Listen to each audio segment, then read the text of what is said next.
ఇప్పుడు మనం చూస్తున్న ప్రాజెక్టు వైజాగ్ కి దగ్గరలో ఉన్న అచ్యుతాపురం సెజ్ కి నియర్ బై ఉందండి.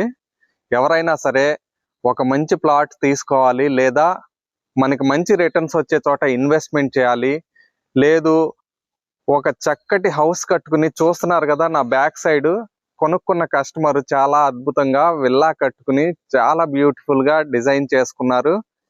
ఇలాంటి రెసిడెన్షియల్ జోన్ లో గనక మనం ఏదైనా ఒక ప్లాట్ తీసుకున్నా లేదు హౌస్ కట్టుకున్నా సరే మనకి చాలా అద్భుతమైన రిటర్న్స్ వస్తాయి. దీంతో పాటుగా రెసిడెన్షియల్ గా వెల్ ఎస్టాబ్లిష్ అయి ఉంది కాబట్టి మీరు చూస్తున్నారు రోడ్స్ కావచ్చు, డెవలప్మెంట్స్ అన్ని కంప్లీట్ చేసుకుని అనేక అపార్ట్మెంట్స్ కట్టుకుని ఇక్కడ నివసిస్తూ ఉన్నారు. ఇలాంటి చోట ఇన్వెస్ట్మెంట్ చేస్తే మనకి రిటర్న్స్ అనేది చాలా త్వరగా వస్తుంది. దీంతో పాటు ఇక్కడ ఎక్కువ ఆప్షన్స్ ఉన్నాయి. హౌస్ కావాలైనా తీసుకోవచ్చు, ఓపెన్ ప్లాట్ తీసుకోవచ్చు, లేదు అపార్ట్మెంట్స్ కట్టించుకోవచ్చు, విల్లాస్ కూడా మనమే కన్స్ట్రక్షన్ చేసి ఇస్తాం కావాలంటే. మీకు మరిన్ని వివరాలు కావాలి అనుకుంటే ఈ నంబర్లను సంప్రదించండి. ధన్యవాదాలు.